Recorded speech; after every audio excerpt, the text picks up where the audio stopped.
मधुबनी के लदनिया थाना क्षेत्र अंतर्गत ठाठी गांव स्थित राजीव राय के घर से सोमवार की देर शाम सोई हुई अवस्था में लापता हुई 1.5 वर्षीय बच्ची आशिका कुमारी की लाश घर से दूर स्थित जलकुंभी से भरा मृतप्राय तालाब से पुलिस ने मंगलवार की सुबह तत्परता से बरामद किया। लापता बच्ची आशिका की चोर कोई और नहीं, उसकी मां सिया देवी ही निकली चोर व हथियार नहीं। बच्ची की लाश उसकी मां की निशानदेही पर पुलिस ने उक्त तालाब से बरामद की। बताते चले कि बीते सोमवार की देर शाम बच्ची की चोरी होने की खबर गांव समेत आसपास के क्षेत्रों में आग की तरह फैली। लोगों ने बच्ची की चोरी चोर द्वारा किए जाने की आशंका पर भर रात पुलिस के साथ ग्रामीणों ने बघाड़ों व तालाब में बच्ची की तलाश की, लेकिन कोई सफलता नहीं मिली। पुलिस को बच्ची की मां पर शक हुआ और पुलिस पूछताछ शुरू की। पूछताछ में बच्ची की मां खुद को आरोपित बताते हुए कहा कि उसने ही अपनी बच्ची को अपने घर के उतर जलकुंभी से भरा मृतप्राय तालाब में फेंक दिया है। उसके बाद पुलिस व ग्रामीणों ने तालाब की खाक छानी, लेकिन रात में बच्ची नहीं मिली। पुनः मंगलवार की सुबह उक्त तालाब में महिला की निशानदेही पर बच्ची की खोज हुई तो वहां बच्ची की लाश मिली। लाश को कब्जे में लेकर पुलिस ने पोस्टमार्टम कराने मधुबनी भेज दिया। बच्ची की मां को पुलिस ने गिरफ्तार किया, उससे पूछताछ की गई। पूछताछ के बाद महिला सिया देवी के विरुद्ध थानाध्यक्ष संतोष कुमार सिंह ने प्राथमिकी दर्ज कर न्यायिक हिरासत में मधुबनी भेज दिया है। उधर उक्त मामले को लेकर मंगलवार को लदनिया थाना पहुंचे एएसपी जयनगर शौर्य कुमार सुमन ने प्रेस वार्ता करते हुए घटना की जानकारी देते हुए बताया कि 1.5 वर्षीय बच्ची आशिका की मां सिया देवी ने अपने स्वीकारोक्ति में कहा कि खुटौना स्थित अवैध रूप से संचालित life care diagnostic ultrasound centre में 29 दिसंबर 2020 को लिंग परीक्षण करवाने गई थी, जहां तैनात चिकित्सक डॉक्टर प्रवीण रंजन व संचालक विनोद यादव ने जांचोपरांत पुनः गर्भ में पल रहे बच्चे की जानकारी दिया, जिसके बाद से वह पूर्व से 2 पुत्री होने के कारण चिंतित रहने लगी। वहीं दिल्ली में रह रहे अपने पति राजीव राय वो समाज द्वारा मुझे सिर्फ और सिर्फ पुत्री होने की बात सुनाते रहने व आर्थिक तंगी के कारण ऐसी घटना को अंजाम दिया। उसने कहा कि गांव में हुए कीर्तन के भोज खाने गए परिजनों के कारण सो रही बच्ची को सोमवार देर शाम उठाकर घर के समीप अवस्थित मृतप्राय तालाब में जलकुंभी के भीतर रखकर वापस आई और बच्चा चोरी हो जाने की सूचना फैला दी। एएसपी श्री सुमन ने कहा कि इस कांड में संलिप्त खुटौना के अवैध अल्ट्रासाउंड संचालक विनोद यादव को भी खुटौना पुलिस के सहयोग से गिरफ्तार कर लिया गया है और उक्त सेंटर पर कार्यरत चिकित्सक डॉक्टर प्रवीण रंजन के विरुद्ध भी खुटौना थाने में प्राथमिकी दर्ज कराए जाने की प्रक्रिया जारी है।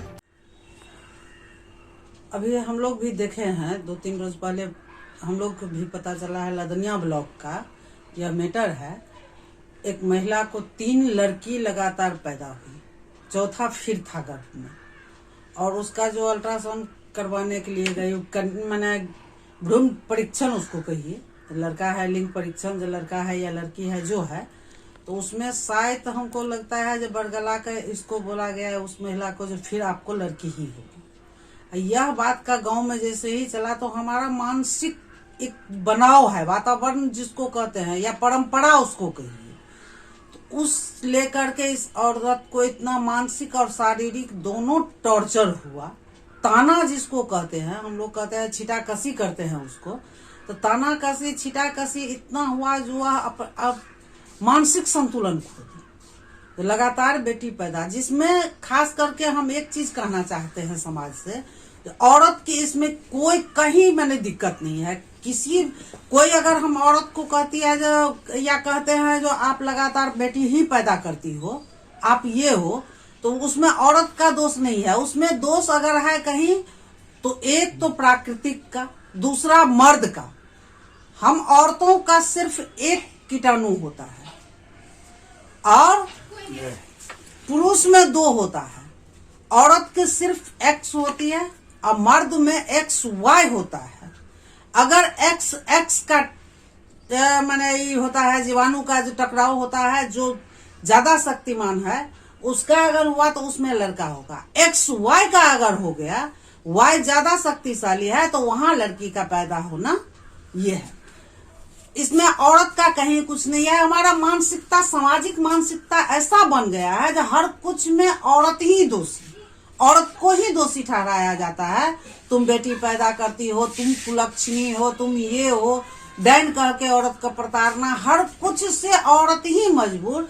हम कहना चाहते हैं समाज में औरत का दुश्मन औरत ही है। चूंकि अगर औरत सास सपोर्ट करे, माँ सपोर्ट करे, अगर हमसे बड़ी गोतनी है या छोटी है वो सपोर्ट करे, समाज में औरत को अगर औरत सपोर्ट करे तो औरत का अत्याचार नहीं होगा, हमारी बेटी हमारी कन्या भ्रूण हत्या नहीं होगी। यह तो सरासर अन्याय हुआ। बेटी पैदा करना कोई गुनाह नहीं है। अगर बेटी नहीं होती तो सृष्टि का निर्माण नहीं होता। आज पहले कहा जाता है पार्वती तब महादेव, गौरी शंकर, सीताराम, राधा कृष्ण। अगर आप देवता के रूप में लीजिए तो शक्ति, सबसे पहले शक्ति का निर्माण। तो शक्ति का मतलब हम औरत अपना सशक्त हो। औरत का हम एक चीज कहेंगे, जब आप शिक्षा के साथ साथ आप डिप्लोमा कर लिए, आप मान लीजिए पढ़ के डिग्री ले लिए, इंजीनियरिंग कर लिए, पीएचडी कर लिए, आप बड़ी बड़ी डिग्री ले लिए, लेकिन आप सही जो जानकारी है उसका आप अगर नहीं अध्ययन करिएगा तो आपके साथ अत्याचार लगातार होगा। हमारी समाज में बेटियों का हत्या होते ही रहेगी।